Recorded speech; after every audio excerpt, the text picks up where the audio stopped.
Hello दोस्तों, RS. Learning classes में आपका स्वागत है। आज के इस वीडियो में हम लोग कक्षा 10 के 20 बहुविकल्पी प्रश्नों को सॉल्व करेंगे। और यदि आपने हमारे पिछले वीडियो को नहीं देखा है तो पिछले वीडियो का लिंक डिस्क्रिप्शन बॉक्स में दिया गया है, आप वहां पर जाकर देख सकते हैं। तो चलिए देर ना करते हुए सेशन को स्टार्ट करते हैं। ये पार्ट 2 है। तो पार्ट 2 में 21वां प्रश्न है, जब किसी चालक तार से विद्युत धारा प्रवाहित होती है तो गतिशील कण है। ऑप्शन ए परमाणु, ऑप्शन बी आयन, option C proton, option D electron. तो इस प्रश्न का सही आंसर हो जाएगा ऑप्शन डी इलेक्ट्रॉन। अर्थात जब किसी चालक तार से विद्युत धारा प्रवाहित होती है तो इलेक्ट्रॉन गति करते हैं। 22वां प्रश्न है, एम्पियर घंटा मात्रक है। ऑप्शन ए शक्ति का, ऑप्शन बी आवेश का, ऑप्शन सी ऊर्जा का, ऑप्शन डी इनमें से कोई नहीं। तो इस प्रश्न का सही आंसर होगा ऑप्शन बी आवेश का। एम्पियर घंटा आवेश का मात्रक है।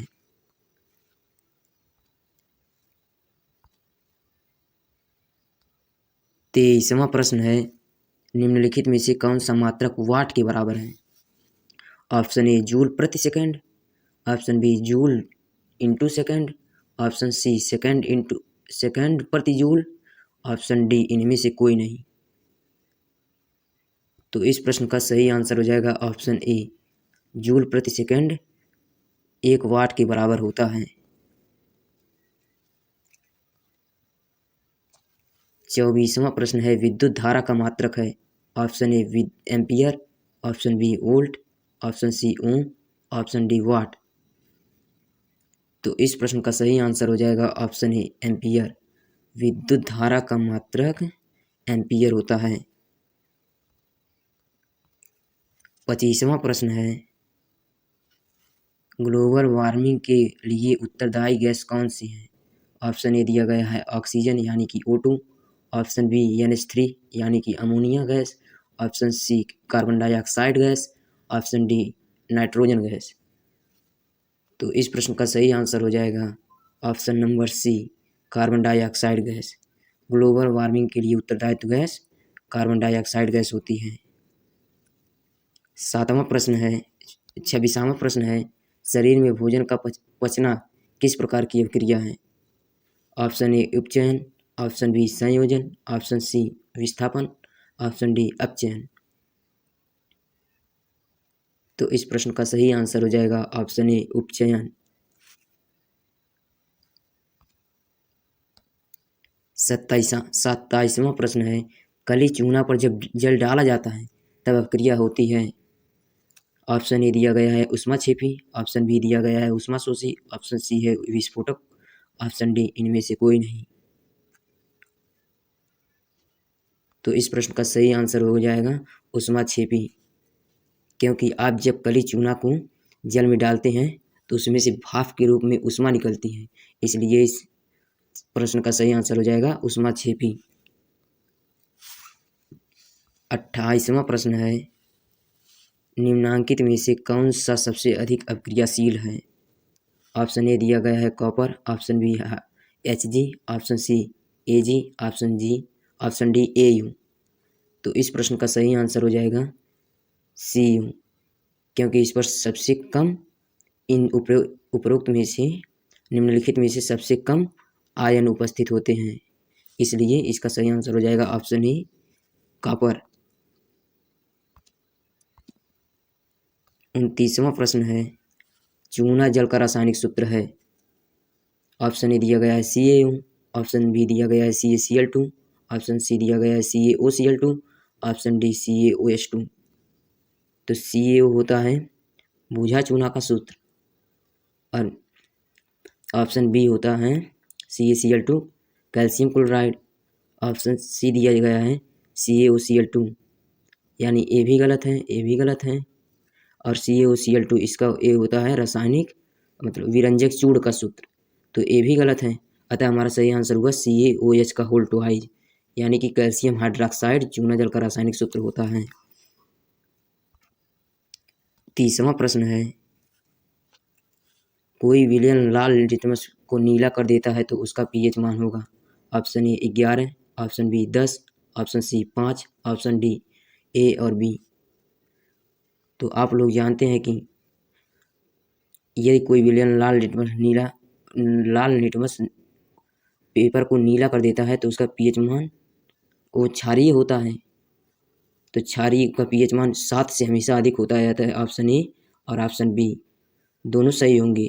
तो इसलिए उपरोक्त में से ऑप्शन डी इसका राइट आंसर हो जाएगा, ए और बी दोनों। अतः ए और बी दोनों विलयन लाल लिटमस पेपर को नीला कर देते हैं तो उनका पीएच मान 11 और 7 से अधिक होगा।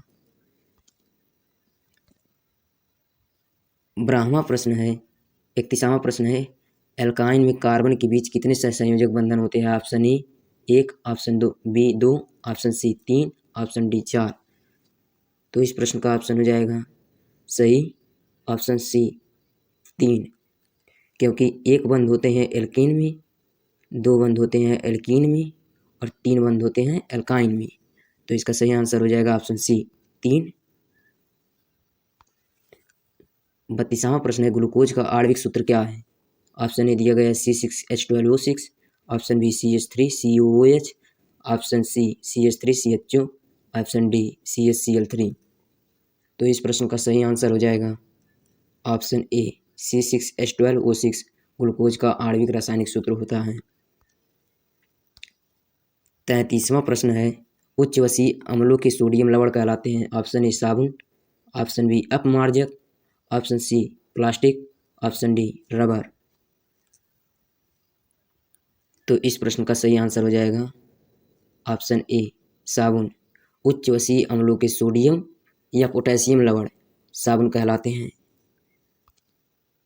34वां प्रश्न है, CHO अपक्रियाशील मूलक को कहते हैं। Option A aldehyde, option B alcohol, option C ketone, option D इनमें से कोई नहीं। तो इस प्रश्न का सही आंसर हो जाएगा ऑप्शन ए एल्डिहाइड। CHO अपक्रियाशील मूलक एल्डिहाइड कहलाता है। 35वां प्रश्न है, आवर्त सारणी के किस आवर्त में बाएं से दाएं जाने पर तत्वों की परमाणु त्रिज्या। ऑप्शन ए घटती है, ऑप्शन बी पहले घटती है और पुनः बढ़ती है, ऑप्शन सी अपरिवर्तित रहती है, ऑप्शन डी इनमें से बढ़ती है। तो इस प्रश्न का सही आंसर हो जाएगा ऑप्शन ए घटती है।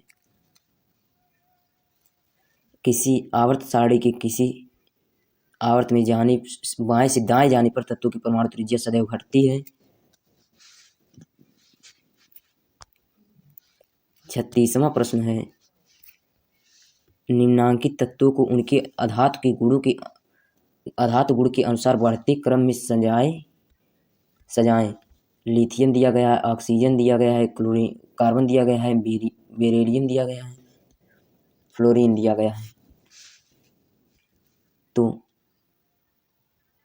F ग्रेटर देन, उसके बाद O, फिर उसके बाद C, फिर उसके बाद B, फिर लिथियम। ऑप्शन बी है lithium, beryllium, carbon, oxygen, fluorine.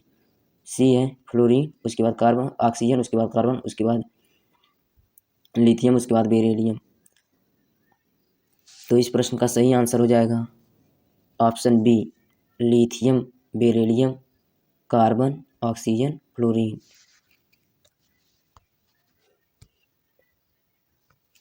37वां प्रश्न है, सिलिकॉन क्या है। ऑप्शन दिया गया है धातु, ऑप्शन बी अधातु, ऑप्शन सी उपधातु, ऑप्शन डी इनमें से कोई नहीं। तो इस प्रश्न का सही आंसर हो जाएगा ऑप्शन सी उपधातु। सिलिकॉन एक उपधातु है, यानी कि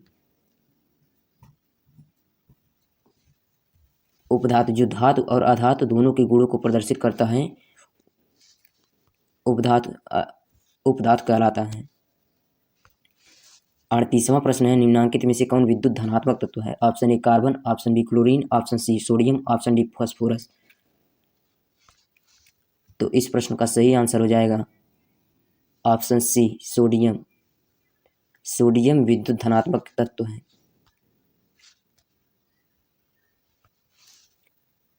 39वां प्रश्न है, टिहरी बांध का निर्माण किस प्रदेश में किया गया है? Option A Uttar Pradesh, option B Uttarakhand, option C Rajasthan, option D Bihar.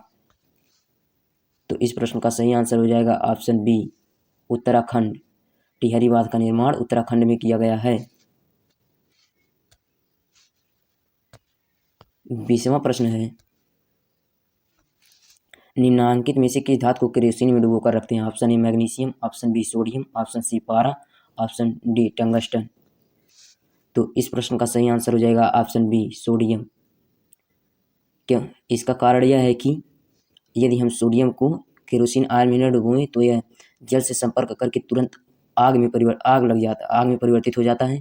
इसी कारण इसे केरोसिन ऑयल में डुबो कर रखते हैं। तो thanks for watching my video. यदि आप हमारे चैनल पर फर्स्ट टाइम विजिटर है तो हमारे चैनल को सब्सक्राइब करें और इस वीडियो को ज़्यादा से अपने दोस्तों के पास शेयर करें। धन्यवाद।